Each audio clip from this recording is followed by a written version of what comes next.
मंच पर उपस्थित सबको मैं प्रणाम करता हूं। आदरणीय राम मधु राय साहब को प्रणाम करता हूं। आयोजक अशोक गाड़िया जी को धन्यवाद देता हूं, आपने बुलाया।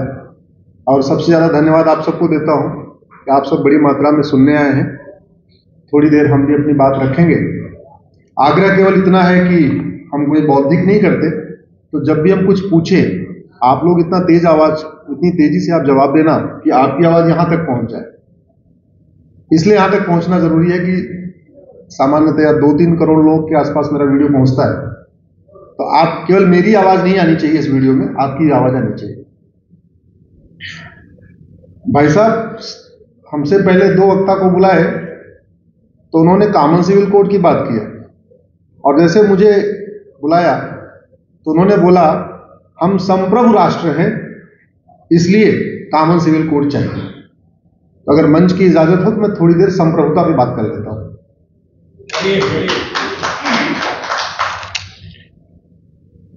वास्तव में संविधान के जिस शब्द पे सबसे ज्यादा चर्चा होनी चाहिए थी, उस पे सबसे कम चर्चा हुई, और वो है संप्रभु भारत।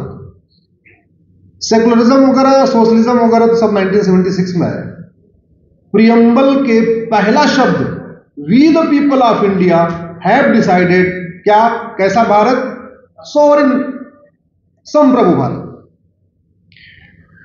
आप सब लोग इंडिया गेट देखे हैं ना, आई होंगी इंडिया गेट से। इंडिया गेट के चक्कर लगाने के बाद आपको लगता हम संप्रभु भारत है? बाबर रोड, तुगलक रोड, गोरी रोड, गजनी रोड, सारी रोड है। लेकिन जिसने इस इंद्रप्रस्थ को बसाया, जिसने खांडव प्रस्थ को इंद्रप्रस्थ बसाया, उसके परिवार का एक भी नाम नहीं।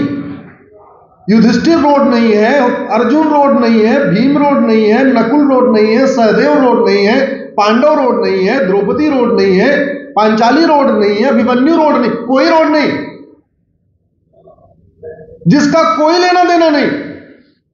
जिन्होंने आके यहां के ढेले भर का काम नहीं किया, उनके नाम पे सड़क, मोहल्ले, गलियां। एक के नाम पे जो सबसे बड़ा क्रूएल था, उसके नाम पे विधानसभा भी है, बाबरपुर। युधिष्ठिर नगर नहीं है, अभिमन्यु नगर नहीं है।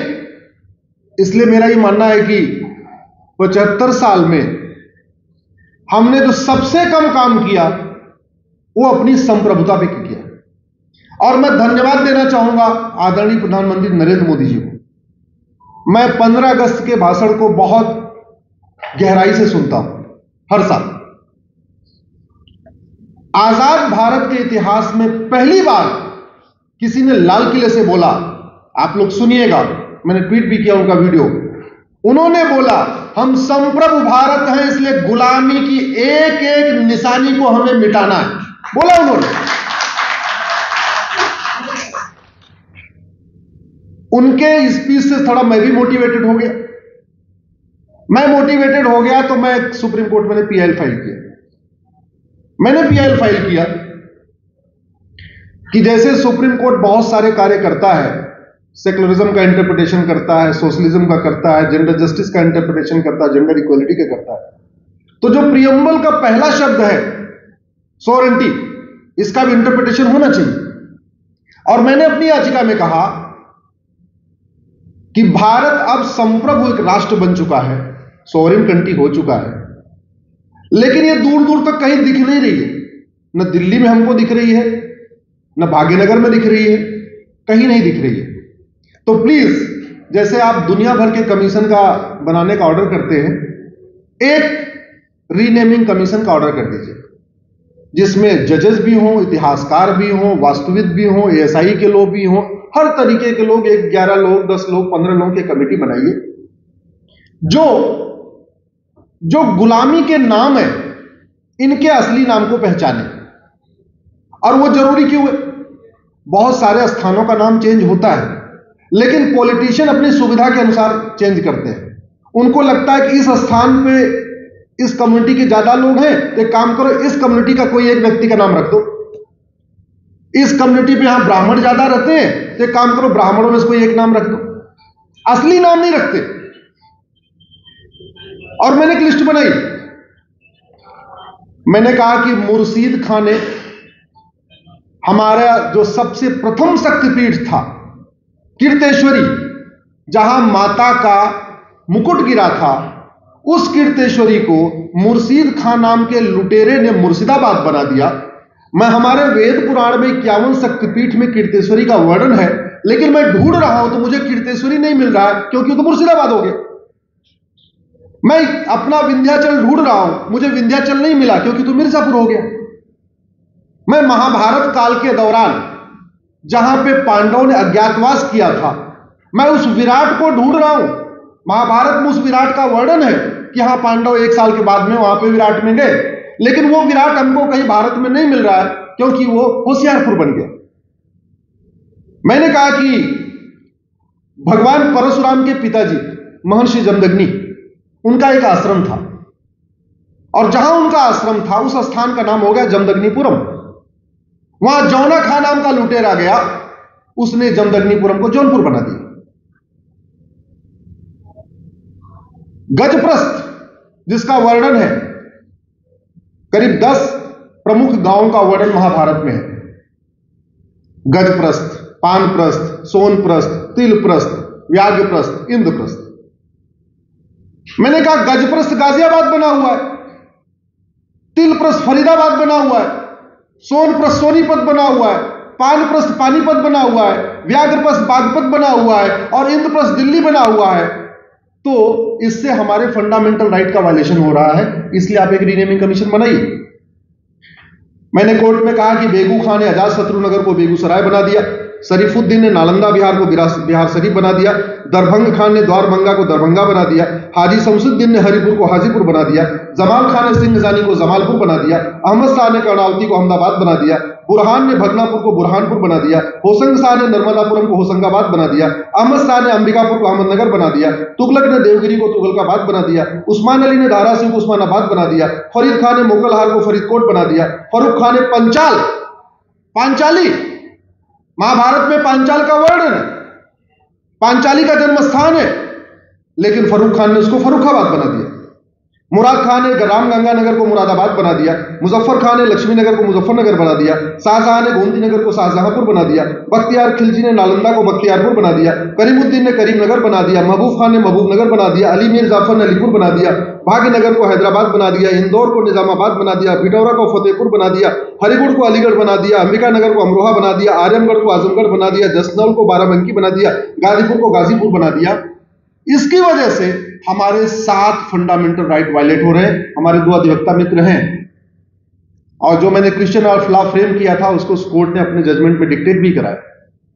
हमने कहा राइट टू आइडेंटिटी हमारा फंडामेंटल राइट है, लेकिन हमारी आइडेंटिटी मिल नहीं रही है। हमारी पहचान वो विराट है, इंद्रप्रस्थ है, सोनप्रस्थ है, तिलप्रस्थ है, व्याघ्रप्रस्थ है, पांचाल है, लेकिन हमको कहीं वो भारत के नक्शे में दिख नहीं रहा है, इसलिए हमारी आइडेंटिटी डिस्टर्ब हो रही। मैंने कहा जिन स्थानों का वर्णन हमारे वैदिक ग्रंथों में है, वेद पुराणों में है, उनको मैं ढूंढ रहा हूं, नहीं मिल रहा है, इसलिए हमारा जो फंडामेंटल राइट है, राइट टू रिलीजन, उसका वायलेशन हो रहा है।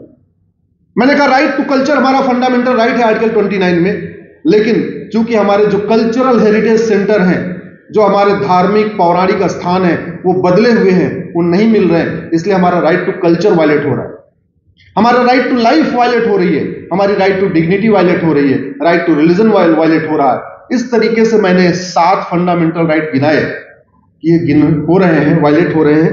कृपया इनका इसके लिए कमेटी बना दीजिए, जिससे पॉलिटिशियन मनमानी न कर पाए।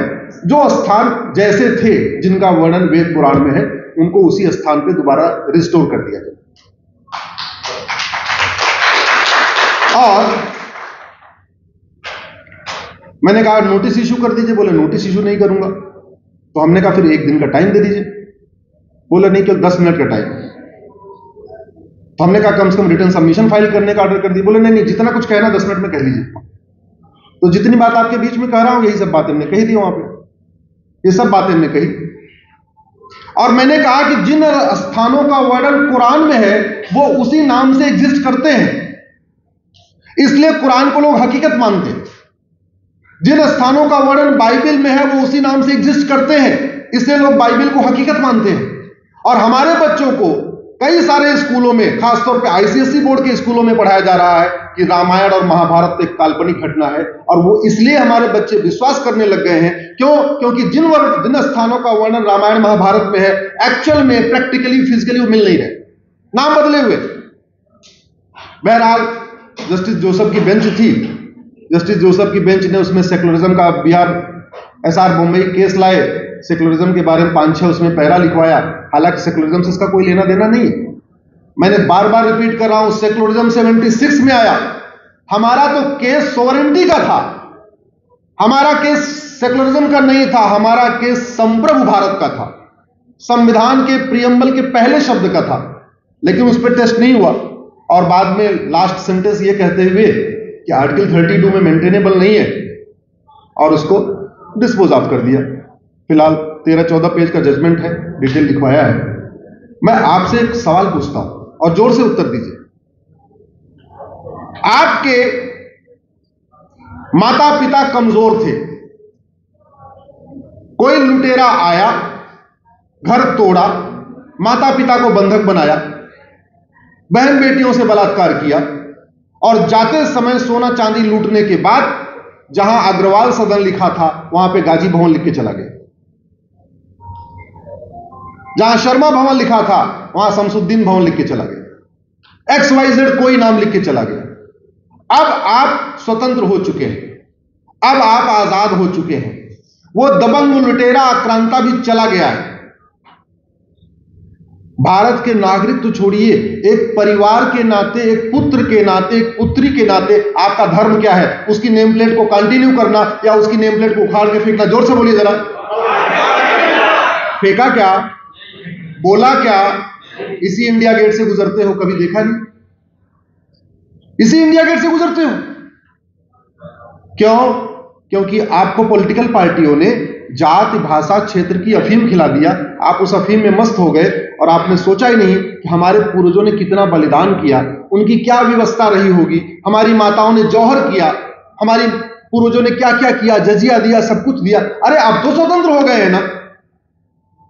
कभी राइट टू रिस्टोर अपने सांस्कृतिक, धार्मिक, पौराणिक स्थानों को बहाल करने के लिए सड़कों पे उतरे क्या? उतरे क्या? तो कहां से बहाल होगा?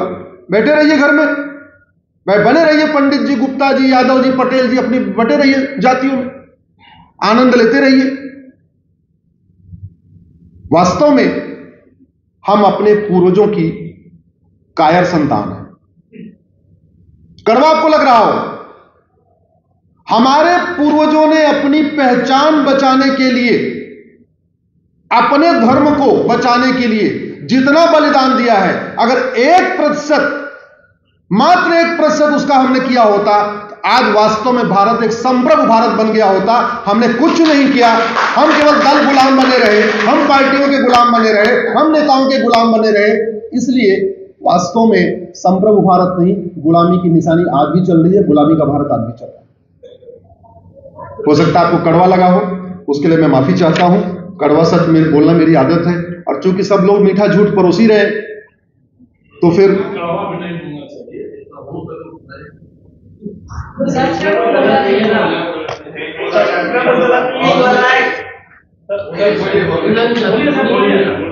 अब आती है आज का विषय। कड़वी तभी हमने बोला नहीं साहब, कड़वा तो यह है कि हमारी माताओं को बंधक बना लिया गया। हमारे आपके पूर्वजों ने क्या क्या झेला, अभी बोल दूंगा तो आप बिल्कुल नहीं सुन पाएंगे। अभी कड़वा नहीं बोला, अभी हमने थोड़ा उसमें चाशनी लगाई है। याद करिए जरा राजस्थान का जौहर,